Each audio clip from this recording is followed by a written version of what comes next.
All local, all morning. The Fox 61 Morning News starts now. A fire investigation underway in the capital city this morning after a large residential fire. We have the latest developments coming up here on the Fox 61 Morning News.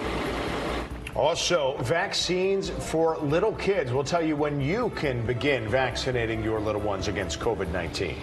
And excitement is in the air. Travelers Championship Week is here. Everything you need to know before you head over to the links. Fox 61's Morning News at 9 starts right now. Good morning, everybody. Glad you are with us. I'm Tim Lammers. And America Arias, thanks for joining us. Now, before we get a check on the weather and traffic, we do have breaking news out of Hartford where firefighters are on the scene investigating an overnight fire on Francis Avenue. And we are learning some new information. One person has been killed. Symphony Privet is live there at the scene with the very latest. Symphony, what can you tell us?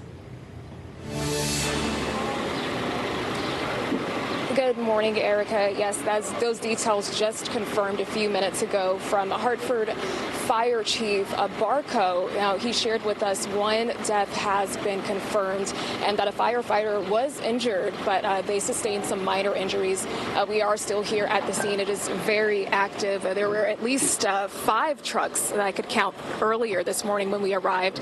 We learned the firefighters arrived here really early, around 7:30, and the chief tells us when they got here, the fire was just, so involved that it was coming out of the windows from the second floor of this building, and they had a really tough time trying to knock it out. So they had to work from the outside in order to get inside to even just make it into that residential area. Now, we have learned that the first floor of this building was a business, and there were 2 residents that lived on the second floor. I spoke to one of the residents who was able to escape that fire earlier this morning. He did not want to go on camera, but he told me, he woke up to go walk his dog, and when he came back, he noticed all of the smoke and tried to help his neighbor, but he was unsuccessful in doing that. The fire department arrived on the scene and knocked out the fire in a couple of minutes. But again, that death has been confirmed. We do know that it was a woman, but at this time, further details have not been released.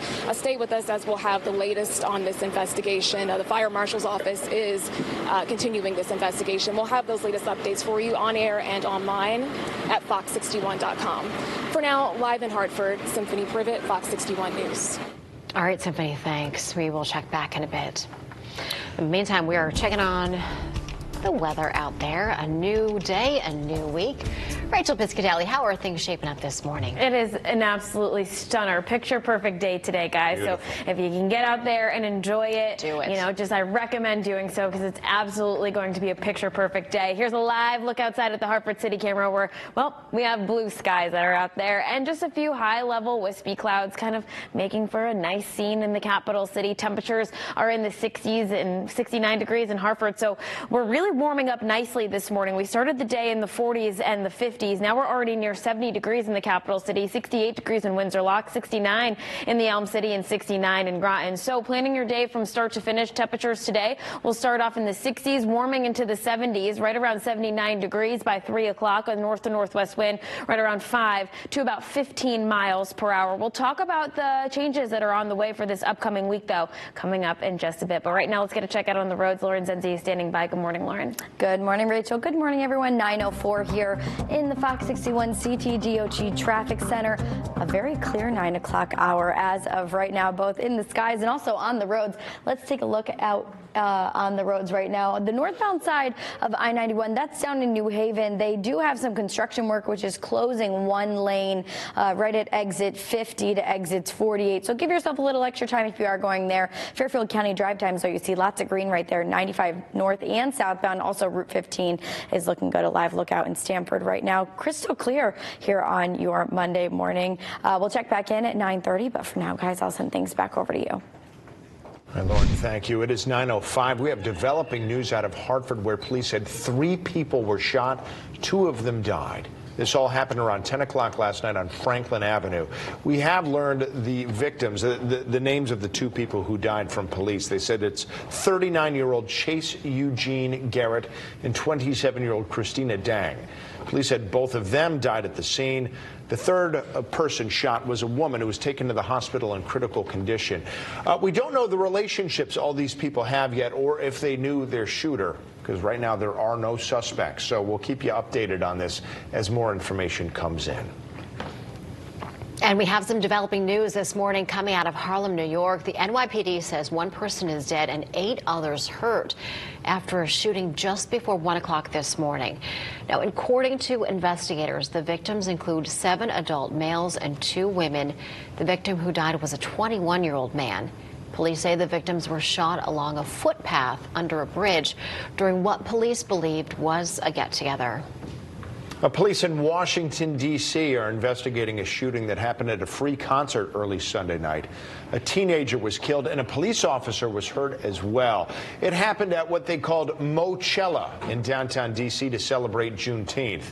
Several disturbances broke out during the event, and as police closed down what they called the unauthorized concert, 2 adults, a teen, and the officer were shot at a location nearby. Police have not yet released the identities of the injured or the person who died, but a report from the department said the victim here, the one who died, was a 15-year-old. Police also said multiple minors were hurt earlier in a fight during one of those disturbances.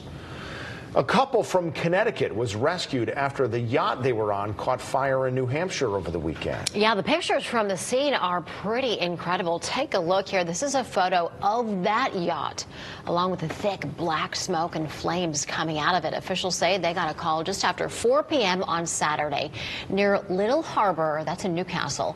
Investigators say 3 people and 2 dogs were rescued by other nearby boats. 2 of the passengers, 67-year-old Arthur Watson and 57-year-old Diane Watson, are from New Canaan. Despite efforts to save the yacht, it drifted into Maine waters and then eventually sank. The cause of the fire is being investigated.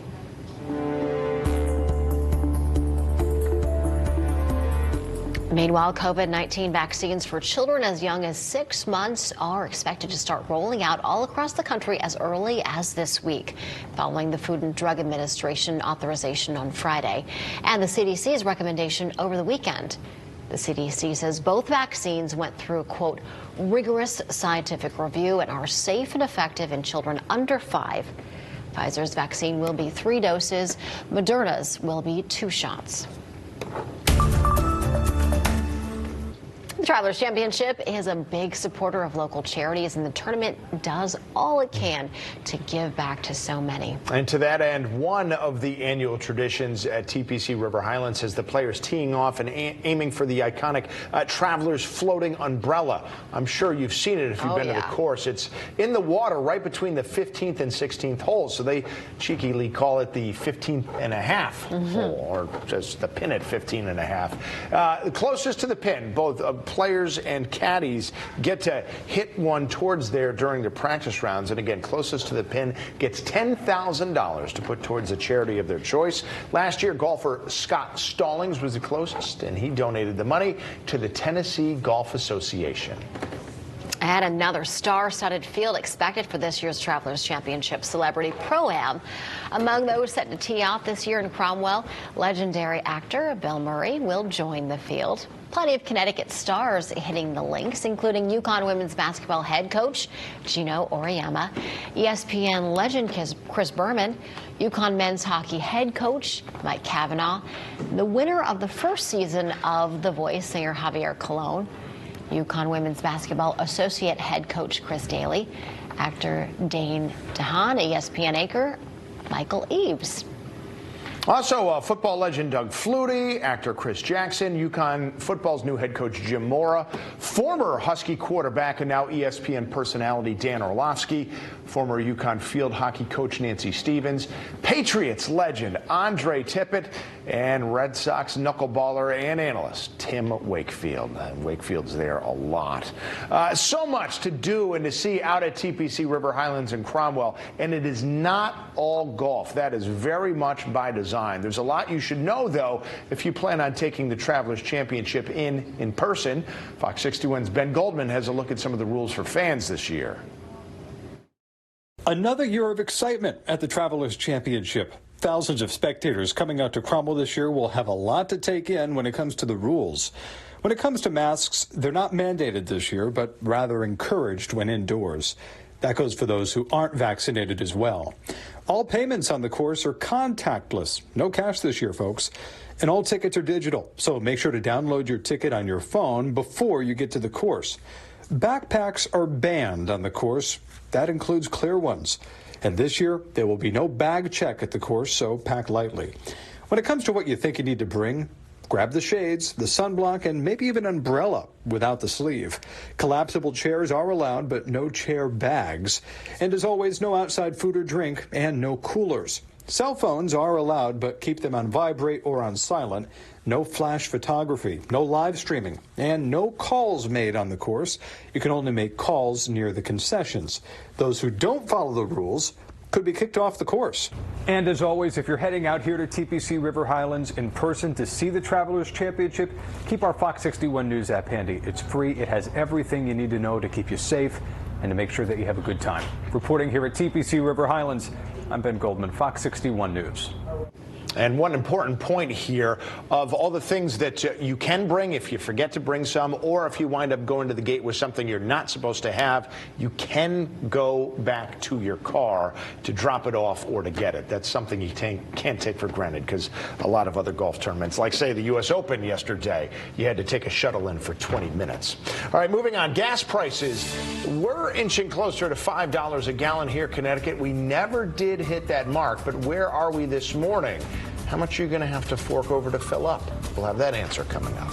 And celebrating Juneteenth with many from the community. The turnout in 2 towns over the weekend. We'll have that and a lot more. Stay with us.